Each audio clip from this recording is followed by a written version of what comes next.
All right, everybody, we can make our way in and shut the doors.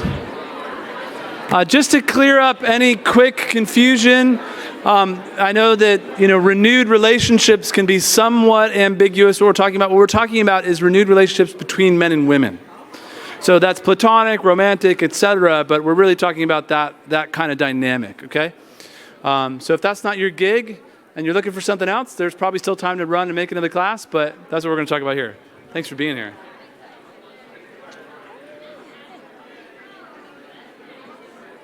Good to go? So there's somebody that we know that can do the mic for us. I saw Gina with the baby. She was in the back.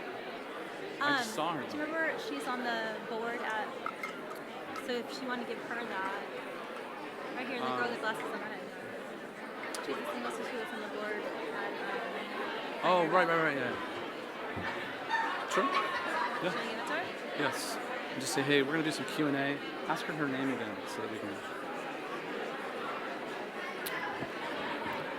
Can we shut those doors back there, Nicole?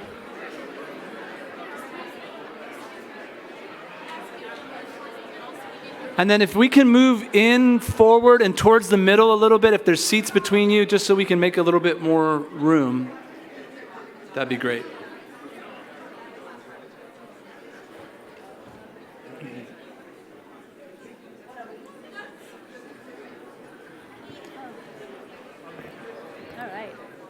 I'm going to fall off. All right. Yeah, it's all taped on. All right, welcome to our class, Renewed Relationships. So grateful to have you here. Thank you. My name's Elias. This is my wife, Rachel. We're both in Austin, Texas.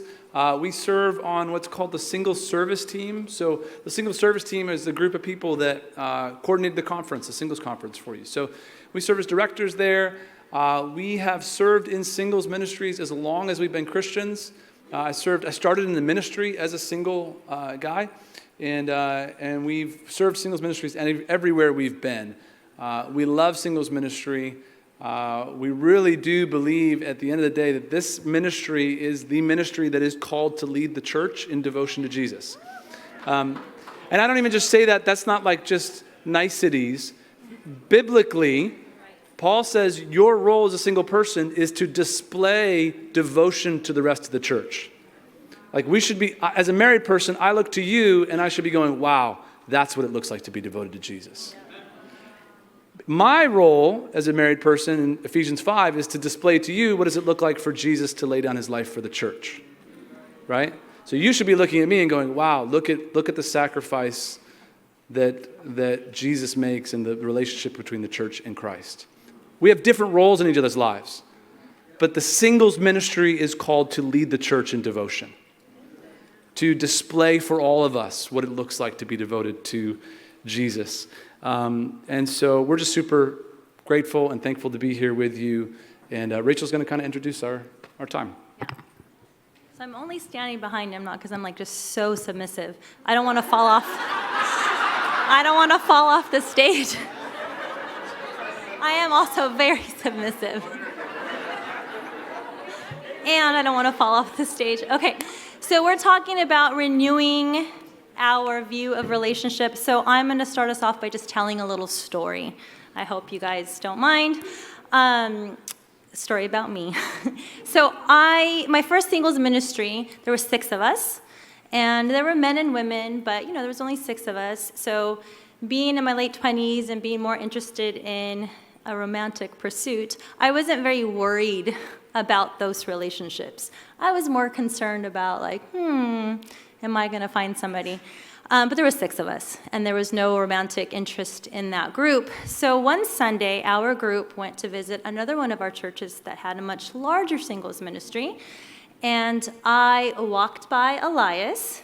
He was serving, so brothers, serve, you'll get noticed. He was putting together something on the stage, but I remember I walked by him and I said to myself, him, I'll marry him.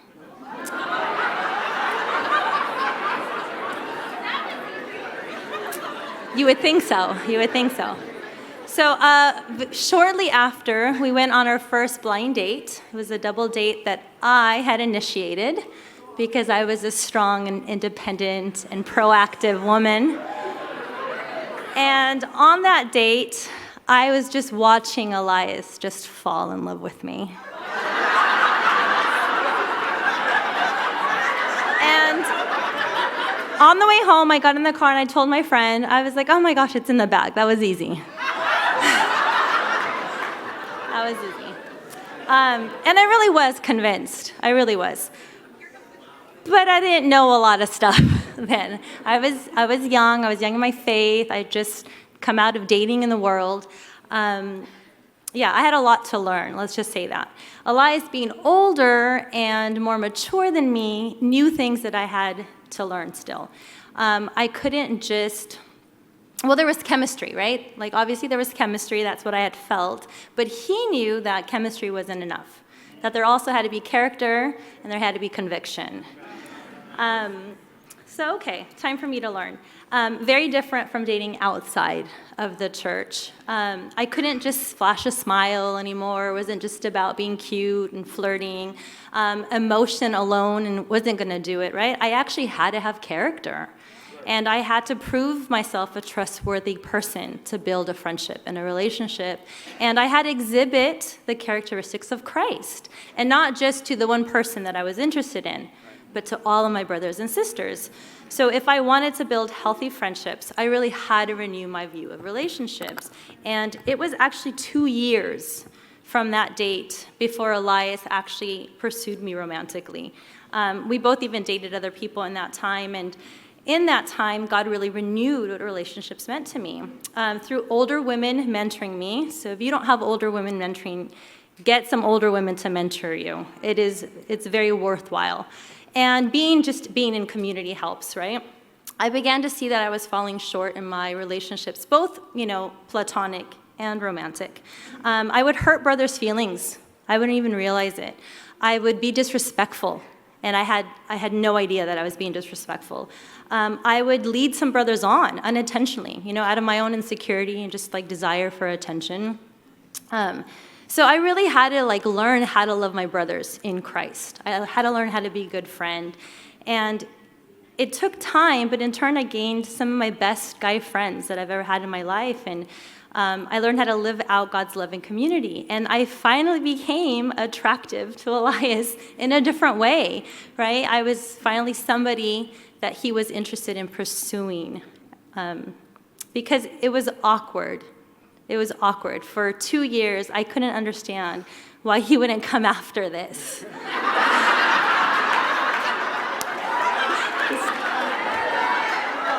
Why he would turn and walk the other way when he saw me come into a room. It was bewildering. But I had to grow. I had to mature.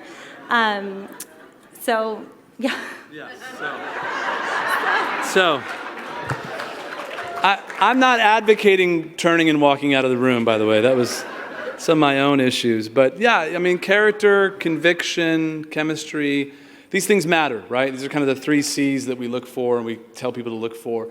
And what we always communicate to people is say, do not settle in any area, right? If you're gonna settle, count the cost before you settle or when you're settling, because you're settling, right? Chemistry, character, conviction, these things matter, right? So what I want to do right now is just kind of unpack what I think is interesting and specific to singles ministry in our churches. Singles ministry in our churches is really unique because there is a broad spectrum of experience and life and ages and backgrounds in the singles ministry. Pretty much unlike any other ministry, right? Campus ministry, you're there for a few years. Teen ministry, you're there for a few years. Married ministry, you're kind of in that station. Singles ministry is this broad spectrum of people. And you have 20-somethings, and you have 50 and 60-something, and you have all, everybody in between, right? And when you were baptized and all that stuff. So what I want to do right now is just walk us through some of those cultural differences, because they all intersect in singles ministry.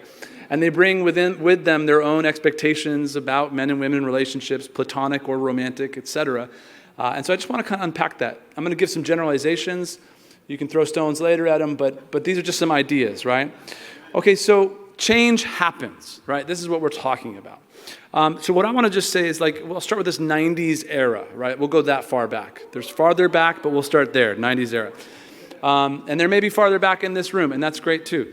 90s era. Outside the church in the 90s, men and women relationship dynamics, just friendships or otherwise, there were some uniquenesses there that don't really exist anymore. Particularly, and those of you who are a little older will know this, if a brother or a man in the world wanted to get to know a woman in the world, he had to do this radical thing and walk up to her and talk to her as a complete stranger and ask for her phone number and then set up time to go out with her, pick her up, and take her out to a meal just to get to know her, right? I know, it sounds wild. In the church, in that era, if you were baptized in that era, in the 90s in the church, there were some strong, or I would say solid cultural uniquenesses within our church between men and women, right? Boundaries were really clear in those relationships. There was this high cultural value on marriage. Whether that was good or bad, that's a conversation, but there was a high cultural value on being married. You often, if you did find an interest, there were some kind of built-in protocols around how to pursue an interest, right? You kind of only saw them in fellowship. You talked on the phone once a week. Differences in the church, or culture in the church of differences between men and women and how to go about things. It's pretty clear. 2000 and 2010. Things are starting to shift, right? Outside the church, for the most part, men and women are still kind of interacting as they had been, but something is starting to change. Cell phones bring in text messaging and instant messaging, and by 2008, we have these smartphones in our pockets now, right? And ideas and where how closely conversations are followed, etc. But the dating culture within the church starts to shift a little bit in this time, right? Men and women are hanging out more. It goes from one time a week to now people are texting every day, right? And what does that mean? I don't know what that means. Does he like me? Does he text everybody this way, etc., right? Traditional dating culture in our churches starts to also kind of lose its momentum, right? It's becoming more and more rare. Double dates, encouragement dates, these kind of things. As a whole practice, community practice, they're starting to kind of shift a little bit, right? Boundaries in communication between men and women are blurring, texting, et cetera, right? Okay, 2010 to present, right? So the last 12 years. Outside the church, smartphones have radically changed the landscape of how we do relationships. Smartphones, social media, it becomes the dominant way to connect. So Snapchats and Instagram and Facebook, et cetera, right? Like this is now how we communicate, how we connect.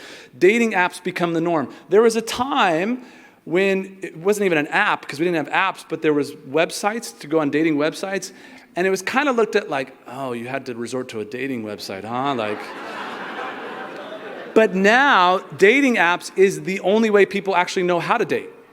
I've talked to many 20-somethings who are in our, and they don't know any other way other than how to meet new people through a dating app. That's the way you do it. That's the only way you do it, right? So things have radically changed. Hookup culture starts to take center stage a little bit more, right? People are kind of using each other in this way more. Ghosting becomes a norm in the dating world. You couldn't really ghost before because you had to pick her up or she had your number or like things. You were more than just like an Instagram handle, you know what I mean? Like people knew where you lived.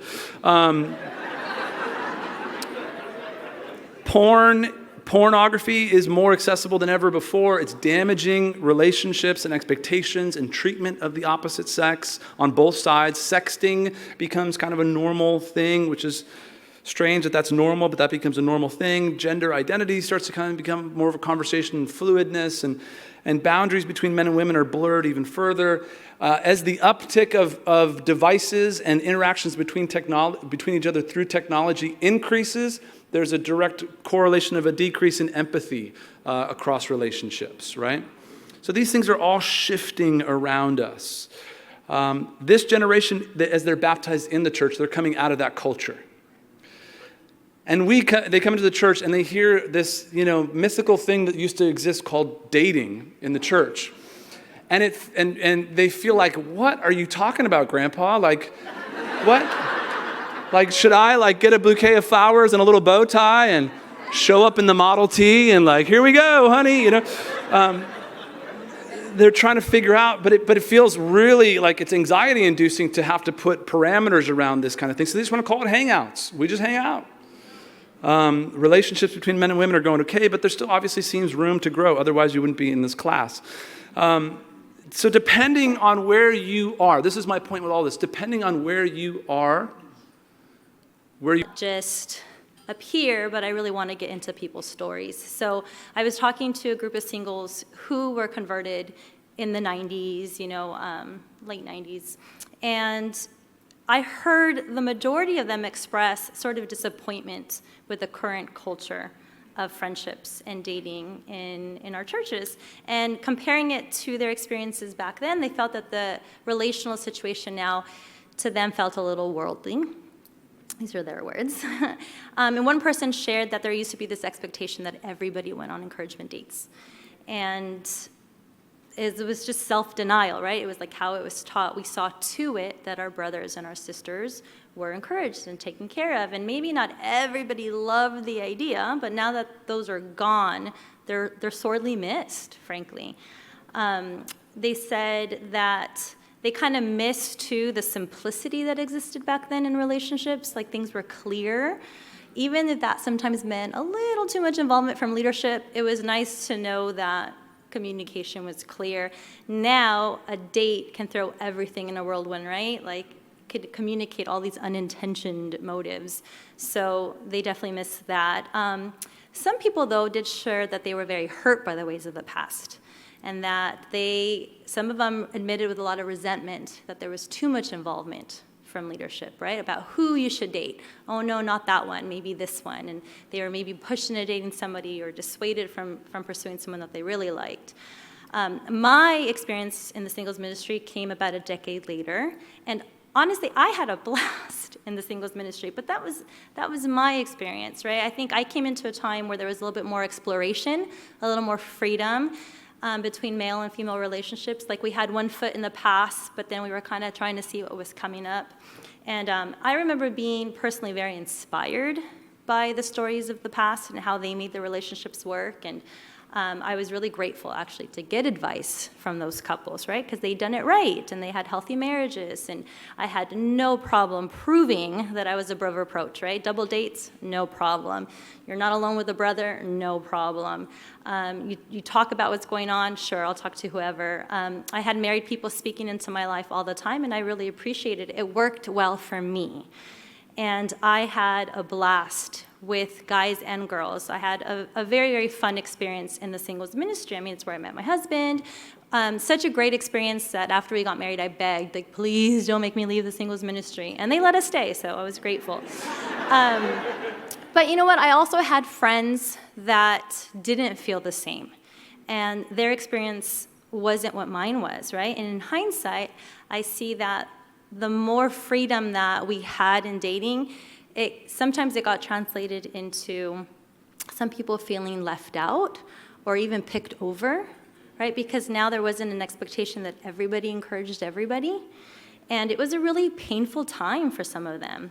I remember that many people that I knew started to look elsewhere for encouragement and for relationships. Because they felt left out. And then they felt really judged because they were picking a different way or they were trying to go outside of what was the norm. Honestly, I judged them too. I remember if their relationships went bad, I would kind of be like, well, it's because you did it like that. I don't know what you're doing, right? There was this tension in the freedom of we're trying to figure it out and we don't know which way is going to prevail. The last few years, like Elias mentioned, have dramatically transformed in relationships. And the conversations I have now with singles that are younger usually come way after they've made their decisions on how to have relationships. Like asking for advice before you do something is not so much the norm in that demographic. I was talking to one group of singles in that age group, and they were really confused about encouragement dates. Some of them had never heard about it. They didn't even know what I was talking about. They were like, why would I do that? Why would I go on a date with someone I'm not interested in? Why would I let them pay for why would I pay for their meal? To them, it was like, why? Why would I have to do something I don't want to do? They didn't understand why they couldn't just hang out with whoever they wanted, whenever they wanted, and wherever they wanted, right? They wanted to be trusted. They can make their own decisions. I know a number of singles that have joined online dating apps, and honestly, the results are all over the place, right? Some of them have brought their dates to church, they've gotten baptized, amen. A lot of them have gotten their hearts broken. It's ended really, really messy. There's really only one couple that I know that met on the dating app and got married and are still like part of our church. That's just it doesn't mean that that's law. That's just from my experience. I only know one couple. Anyways, so I think we can all agree that we're all still trying to figure it out, right? Alongside this new generation, we're trying to what is next? We're walking into uncharted territories. And the outcomes are really unfolding in present time. What is it going to look like between men and women?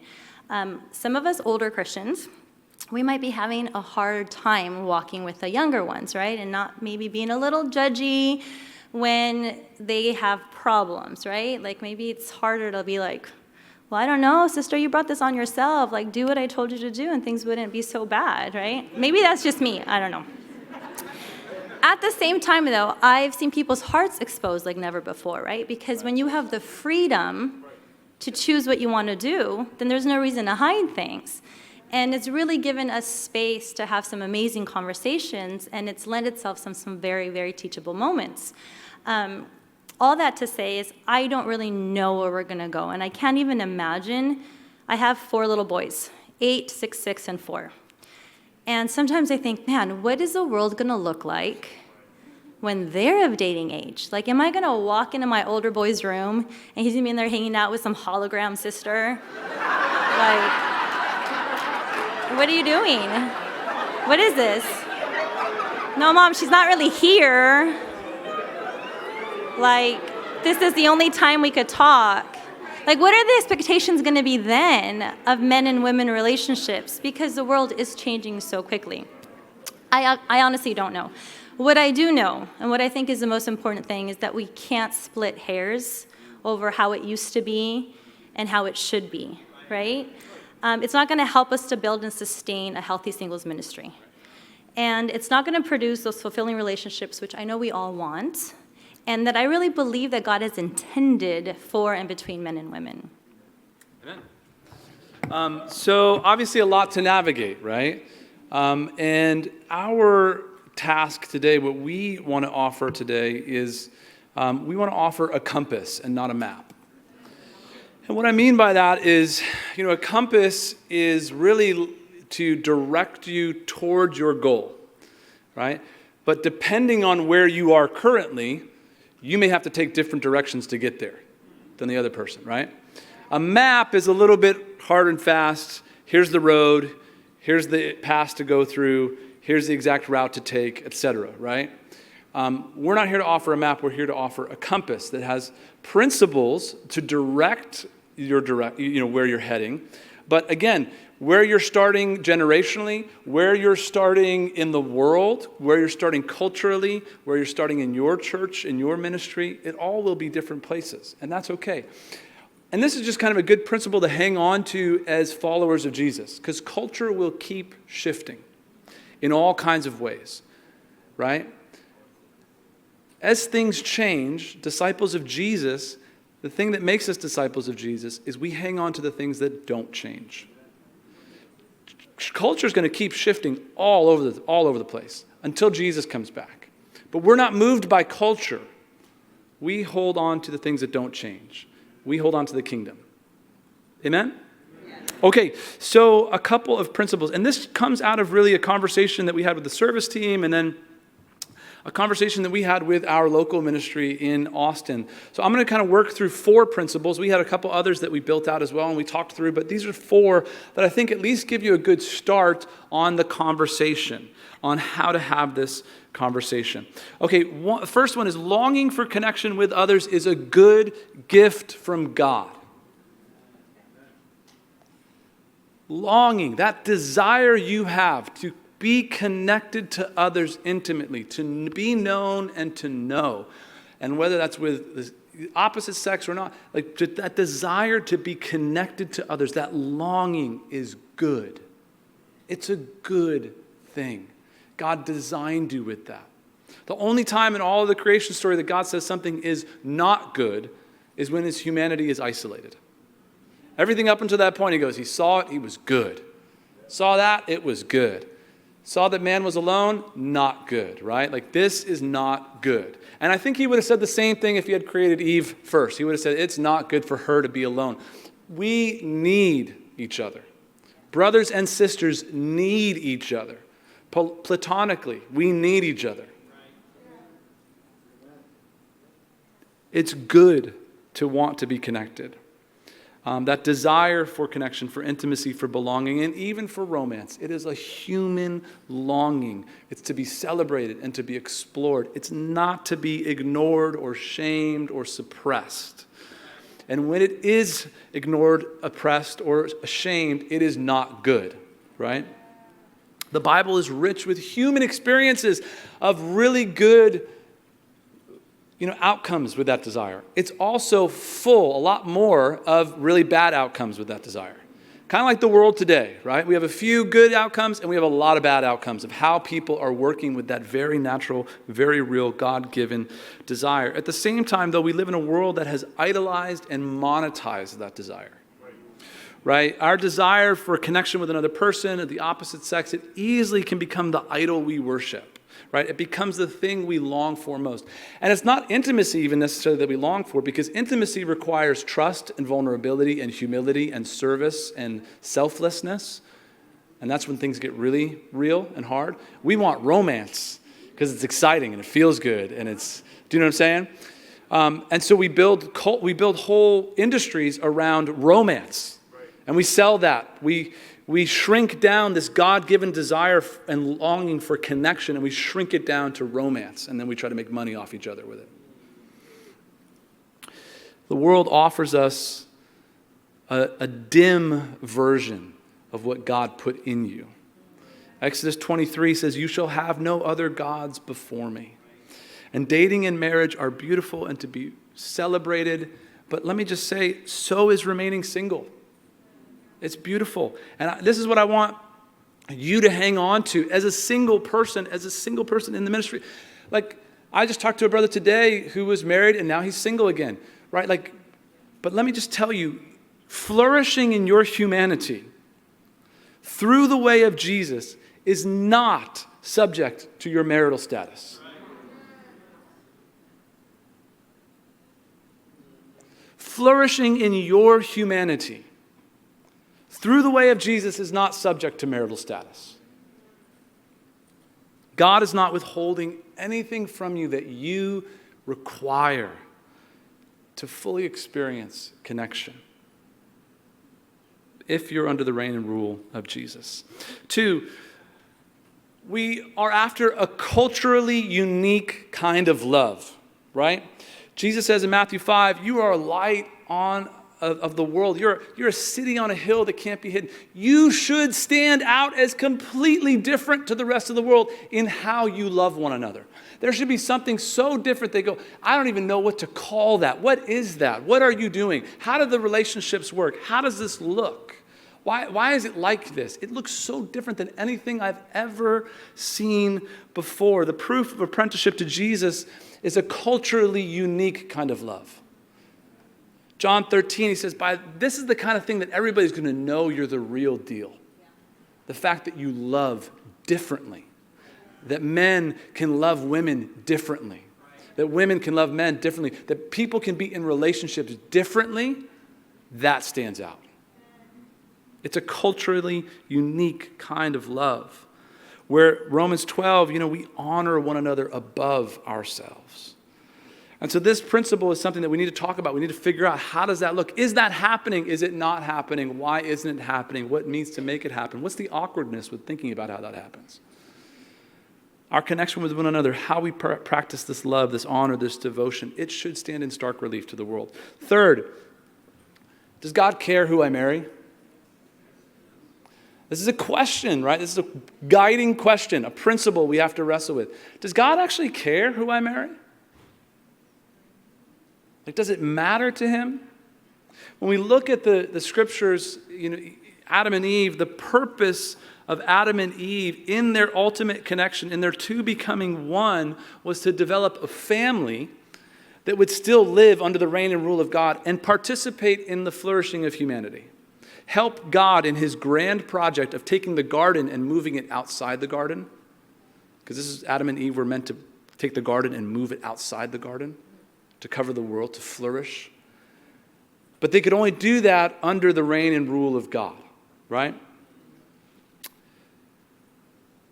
Just a quick sketch of some Old Testament narrative around this. Abraham, Genesis 24, Abraham commands his son Isaac to be apart, to marry only within his own people, only within the people that are belonging to this covenant of Abraham. This is not a race thing. It's not about ethnicity. It was about covenant. Only marry people who share in this covenant. This is what Abraham's saying. In Deuteronomy chapter 7, verse 1 through 4, Moses commands all of Israel not to marry outside the Israelites. The Lord's anger, he says, will burn against you and will quickly destroy you. So there's a motivator there for you, right? Like a little extrinsic motivator. If you don't have conviction, let me help you. You know, like you will burn. You will quickly be destroyed. Ruth, who is a Moabite, she's not a Jew. She converts to Judaism, though. So now she's worshiping under a monotheistic God, a people who worship one God. And when her husband dies, right, her mother-in-law goes to look for another husband for her. But where does she look? Only among the Israelites. This meant something to them. This was meaningful. This was purposeful. This was serious. Nehemiah chapter 13, you can go back and read it, but basically, they get away from it. They're marrying all kinds of other people. They're having children. They're building families, with people that worship other gods, etc., people who are not part of the covenant of Abraham. And Nehemiah just comes in and rebukes them all. And what he does, and I'm not saying this, I don't think what he did is necessarily what God intends to do in a perfect reign and rule kind of situation. But what Nehemiah does is he says, look, all of you who have wives from other countries, from other people who worship other gods, them and their children need to leave. And all the people that are intermarried, not the Israelites stay, the foreigners go. It wasn't about race, it wasn't about ethnicity, it was about covenant. So people took this serious in the Old Testament, how to hold on to that. Now, Jesus comes, and Jesus doesn't say anything about it. He doesn't say anything about who you should marry. Why? Because he's talking to Jews. His whole audience is Jewish people who already know who they should marry. Many of you come from cultures that were very strong cultures, or countries where your culture was very strong, and you knew from your parents who you're going to marry. At least what the skin color was going to be, right? Or at least what their culture was going to be, or where they were going to come from in the world, right? You knew, right? Some of us here in America, that are in the West, that's not really our story, right? But this was the worldview of the Jews in the first century. There wasn't a question about who you were going to marry. You knew. In fact, your parents worked it out with some money and a goat a few years ago. Like they figured it out for you. So now Paul comes, and Paul is now speaking to a mixed crowd, Gentiles and Jews. And they're trying to work this thing out, right? Where does the covenant boundary lie? This is what Paul has to say in 1 Corinthians 7. He says, a woman is bound to her husband as long as he lives, but if her husband dies, she is free to marry anyone she wishes. But he must, what? Belong to the Lord. That was synonymous with being a follower of Jesus in covenant relationship with Jesus. How does one enter the covenant relationship with Jesus? Well, Paul talks about it in Colossians. It's no longer circumcision done by hands. Now it's done by the circumcision of the heart, done by Christ. As you surrender your life to him, you place your faith in his death and resurrection at baptism. Read Colossians. This is the new covenant. So Paul says, look, you're free to marry whoever you want as long as they belong to the Lord. So if marriage is meant to serve as this living example for the church, like I shared with you at the beginning, that if my marriage is meant to be an example of Christ's relationship with the church to you, how do I do that if I'm not in a relationship with someone who's in covenant relationship with Jesus? If marriage is meant to be something where we raise up and train up children to participate in the mission of God that's already going on in the world, where we extend the flourishing of humanity through our families, how do I do that outside with somebody who's not in covenant with God? So God's vision has always been for his people to be set apart in their purpose for marriage and family. And there are other scriptures you can go into. You can study this out on your own. But I think the thing that we come against with this question is, God who care who I marry, we're tempted with another question that comes up. And the question is the one that the serpent asks Eve. Did God really say that? Like, does that really how things have to go down around here? Right? Like, does God really care who I marry? Yes, he does. He absolutely does. And that will determine who your candidates are. And that will determine the kind of boundaries and relationships and expectations you have with said candidates, right? When I started, when I became a Christian, my dating pool shrinked tremendously. Not that I was had a big pool, but you know what I'm saying, right? Like, it wasn't like that. It wasn't like, it was just more like, it was more like I went from a really, really, really small pool to another pool that was exclusive and really awesome. Okay, that makes sense. There you go. Yeah, thank you. Okay, fourth, and again, I'm just giving you principles that we talked through here where we are, and this is kind of an idea of how to talk through these things, or what to talk through, encompassing what I would call an anatomy of purity or a culture of honor, right? A culture of honor. There are stories you tell yourself about purity, what purity means. There's a story that your community tells about purity. Is purity good? Is purity bad? How do we talk about this idea of purity? I want to share a couple of things from Jesus' perspective. Matthew chapter 5. He says, you've heard that it was said, you shall not commit adultery, but I tell you that anyone who looks at a woman lustfully has already committed adultery with her in his heart. Onus on the man, by the way. If your right eye causes you to stumble, gouge it out and throw it away. Okay, thank you, Jesus. Well done. Okay, I will do that going forward. Thank you. We live in a very binary world where it's either this or that, right? There are two options to everything. And that's because you're born of modernity and post-enlightenment, etc. But you kind of think of things as this or that, in or out, black or white, etc., right?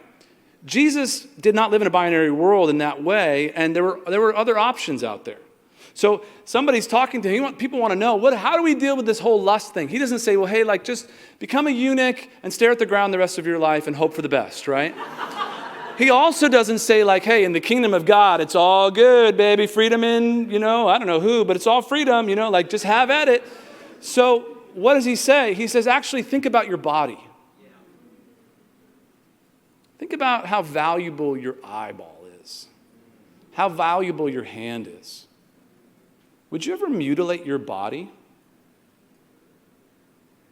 He knows nobody's going to be this radical. I've never met anybody who chopped off a hand. Have you? No, of course not. Nobody's been this radical ever since he said it. Not in their right mind, at least. He knows that. But what's he trying to do? He's trying to get people to pay attention to their bodies and the way they value, not just what they think about with their eyes and what they perceive, but how they feel in their body, how they think about the body that they live in, that they are. And he says, you value your body. You wouldn't cut off a piece of your body. Value other people's bodies the same way. Do you see what he does there? It's not it's this or that. It's let me just reshape this story for you and tell you a different story about what you're thinking about. This is about honoring other people's bodies the way you honor your body. And in this way, the way of Jesus is really the most progressive sexual ethic that exists on earth. There is no more enlightened sexual ethic that's out there. People give Christianity a hard time about the sexual ethic sometimes, right? Let me just tell you, this way of treating people, other people, with honor, with respect for their bodies as human beings, nobody talks like that. Nobody talks like that. Not really. Sexuality, these kind of things, this is adult play in the world. Right? Hookup culture exists for a reason. It's a reflection of who we are. This is a high standard of honor in our sexuality. Someone asked me a little while ago, what are the new purity guidelines in the church? And I was like, because we work with singles and we serve on the single service team, et cetera. And I just said, look, I don't think they've really changed, right? Like, I think purity guidelines are still in the Bible, right? Like, 1 Timothy still exists, and, the younger men should treat women as, sisters, and older women as mothers. And, like, these are still there, right? Like, we still won't inherit the kingdom of God if we're out there just doing willy-nilly stuff, right? Like, they still exist, right? But you have to ask the conversation. You have to have this conversation in your community, in where you are. What does purity mean around here? How does it feel? What does it communicate? Right? Purity is a biblical language. It's a good word, but maybe we're believing the wrong story about it. If purity is about withholding something pleasurable from yourself, something that you have to see now as bad, even though it's a normal desire in your humanity, then God in that story becomes someone who's keeping something from you, right? And saying no to God is really, I have to say no because otherwise I'll be punished or whatever, right? But what if instead the story about purity is about honoring yourself and the body that you've been given and the body of others, so that you can grow in both giving and receiving love, so that you can expand the capacity to be a being of love in your humanity. Then saying no in that story is more about affirming the good of God. Do you see the difference there? So what's the story you tell? Is it about shame? Is it about honor? So these are principles that we've talked through, right? And I can just tell you, these are principles that reshaped my relationship with the opposite sex. I came in from the world, I didn't know what I was doing. I was a mess. And even just trying to have friendships with sisters in the church, it was really awkward. I was really awkward. They would get their feelings hurt. I didn't know how I hurt their feelings. Suddenly, somebody else's friend is now talking to me about how I hurt their friend's feelings. Do you know what I'm talking about? And I'm like, I don't even know how any of this works, man. I'm just trying to be a good guy, Like, I'm just trying to be a good guy here. And then romantically, I dated a couple times, had some high points, had some low points. It didn't, but I had to learn, basically. Right? And what I had to learn really was, what are the principles that guide this thing? How does this work? And not just for me, but how do these work out in community? How does this work out in community? The commands of Jesus, they provide a compass. The map will depend on where you start from. And I just want to say, the map, that's always been the case. 30 years ago in our church, as solid as the culture was in the church here, maybe in the U.S., in Los Angeles, right, of what it meant to date and have men and women relationships, it looked very different in India. There were cultural differences. So it will depend on where you are in the world, when you were reborn in the church, etc., your age, etc., right? But with a compass, you can head in the right direction, and you can have the conversations communally. Finally, I just want to leave you with this thought as we talk a little bit. Relationships are culturally subject to change. Expectations around relationships. Culturally, that will continue to shift. Rachel talked about it, right? Holograms or whatever it's going to be. It's going to keep shifting. But we hang on to the things that don't shift. Culture was shifting around the church in the letters to the Romans. And if you read the letter to the Romans, it's thick. It's hard. Peter's like, yeah, Paul writes some pretty confusing things sometimes, right? Like, it's a little difficult. Like, Paul writes this magnificent, beautiful letter to the Romans, but it's heavy. And he's talking about race and ethnicity and law and Gentiles and Old Testament and New Testament and weak and strong and all the dynamics of this group. But at the end of it all, this really complex situation, he says, I myself am convinced, my brothers and sisters, that you yourselves are full of goodness, filled with knowledge and competent to instruct one another. And this is what I want to communicate to you. It's complex. There's a lot of shifting things that are happening all around. I'm convinced you, brothers and sisters, have what it takes to have these conversations. You follow Jesus. You hang on to the things that don't change. You operate in community, right? And you are filled with goodness of the Holy Spirit and knowledge of the way of Jesus. And you are competent, and you will figure it out. You've gotten this far. We just got to keep going. In Austin, it took us about 7 weeks to talk through these things. And we talked through a couple other principles. And we landed in a really beautiful place, but not a place without work. Like, there's still work to be done. We have to work these things out continually. And as long as we're here on earth in relationship with each other, in community, it's going to be work. We're going to have to keep at it. But we've got to have the conversations. We've got to keep talking. So what I want to do right now, we've only got about 12 minutes. So I'm going to give you 2 minutes to just sit and process this with somebody. So just somebody right next to you, just what's one thing you're thinking, feeling, question mark, etc. Just process with somebody close by. And then I'm going to pull us all together, and I need us to kind of like quickly pay attention, and we're going to pass around the mic a little bit and just have some communal conversation, okay? So 2 minutes, one thing you're processing, thinking, feeling, questioning.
I'm trying to give him the most amount of time.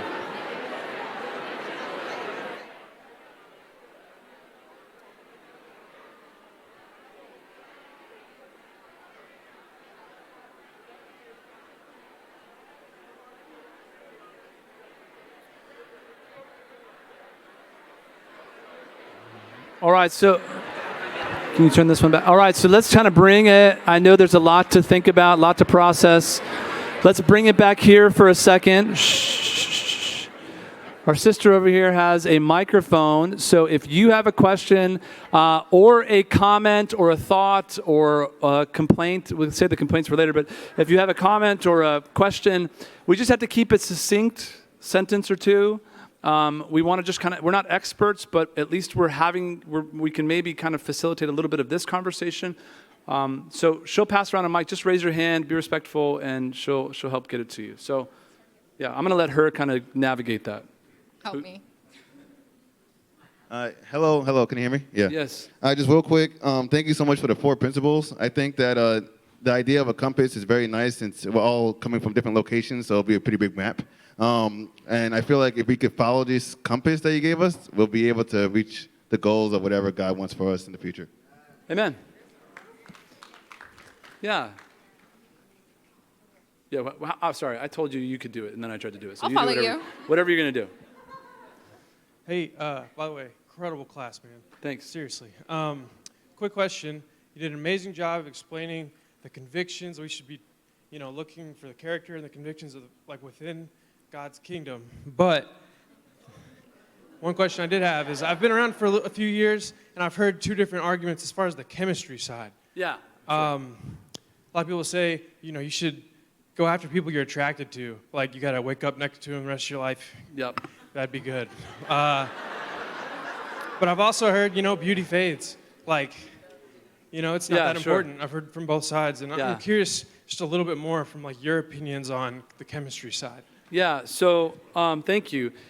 Rachel kind of explained that date that we first went on, and it was really magical, and I was like, wow, this is awesome, but she did. It was an incredible day. I brought a Bible quiz flashcards. She was just nailing it every time. She was like, Jacob. I was like, oh my gosh, she knows her Bible. Anyways, it was just a really fun date. We had a blast. We were making fun of each other, etc. All the chemistry was there, but the character and the conviction. And when I say chemistry, yes, I think there's physical attraction that's part of chemistry. There's, hey, look, for me, chemistry is I want somebody who we have a bit of the same wit and who keeps me on my toes. And there's some, you know what I mean? We can make fun of each other or other people and think it's really funny. You know what I mean? Do you know what I'm saying?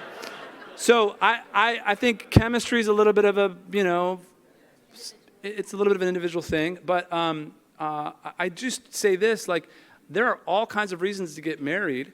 And culturally, they may be different depending on where you are. And you don't have to do those things. Where we are in the world, we just tell people, look, chemistry, character, and conviction, these are the things you're looking at. If you're going to settle in any of those areas, you have to consider what it's going to mean to settle.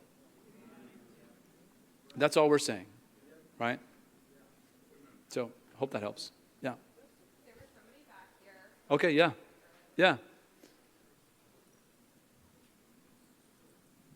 Hey, I was also similar with that. I just kind of wanted to hear your different definitions of those 3 C's that you guys talked from the beginning too. Okay, yeah. Well, I think character for me, let's start with chemistry. I think I explained chemistry a bit, right?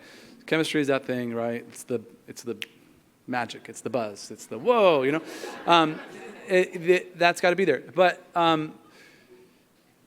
conviction is what does this person actually believe about God? Right? Because I can tell you that just because you're under an acronym or you're in a family of churches doesn't mean that you necessarily currently have a covenant relationship with God that you have conviction about. Does that make sense? So where's this person's convictions?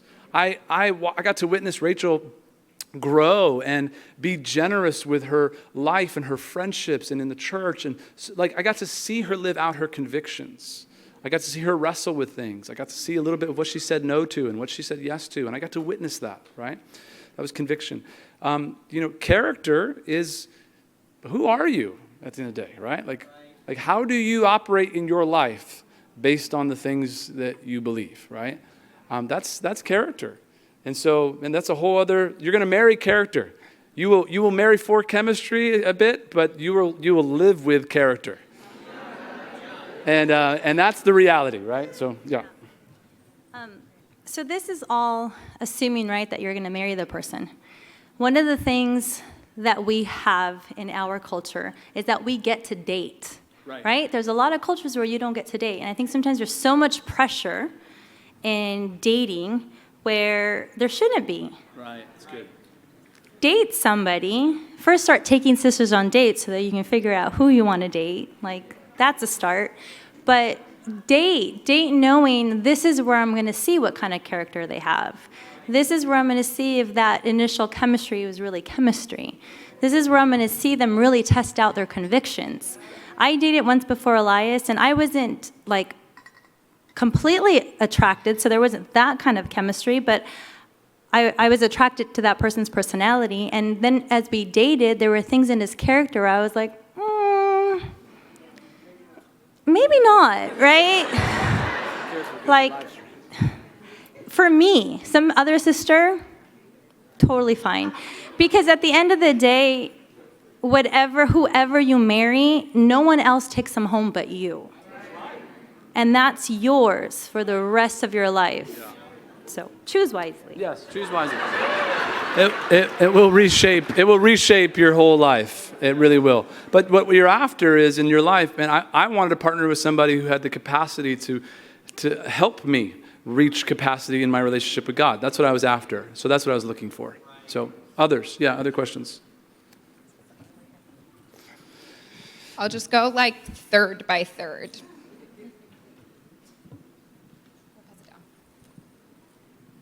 So I was baptized in the 80s, and I had 8 children. And so, 40s down to the mid-20s. So I've seen all that, and I've made a lot of mistakes in the beginning with them, with the tight rules, which I wouldn't have. Yeah.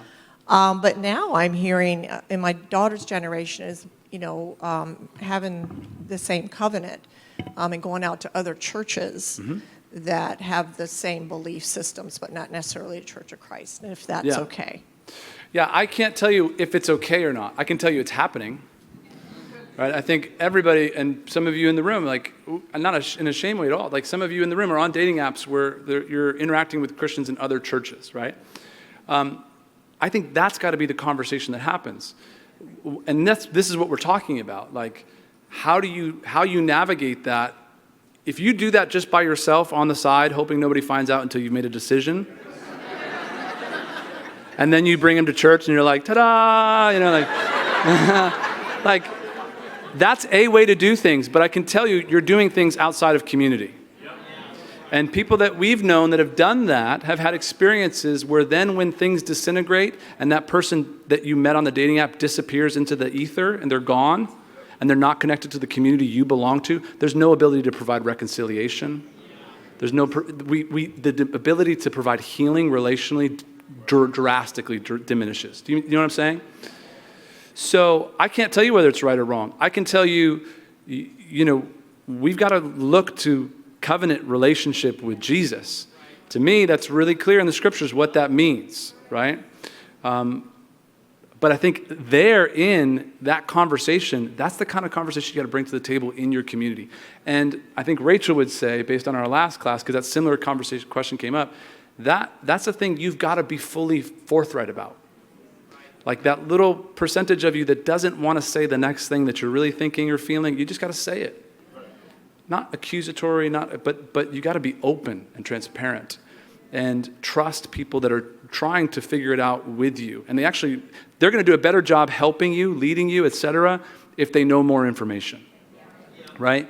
But people love you. They want to take care of you. They're people that are shepherding your churches, they genuinely love you and love the church. And they're trying to figure it out. It's complex for them too. But if we're able to go into the community and go, hey, met this person and I like them and I want to kind of see where that goes. What should I do? Or what do you guys think about that? If we're willing to open ourselves up in community to people, and God can start to make some things clear. And then when people do come, we get to, like I said, I got to witness her character. You get to see people's, we kind of have this thing where we're like, oh, I should probably find somebody outside the church because there's not many people. And yet we just showed up to a conference with 3,000 singles. Yeah. So I don't know if it's really an issue of inside the church or outside the church. I wonder if more it's we see people in community and maybe there's conversations that need to happen about character and growth and convictions and loving one another and some of these other principles that need to get worked out in community. So maybe we go, hey, I don't have to look outside. Look at who just popped up after 2 years. You know what I mean? Like, wow, maybe she'll go on a date with me. And then she did, and then 10 months later we were married. Do you know what I'm saying? So, okay, I think we don't have time. Guys, it's been so good to have a conversation with you.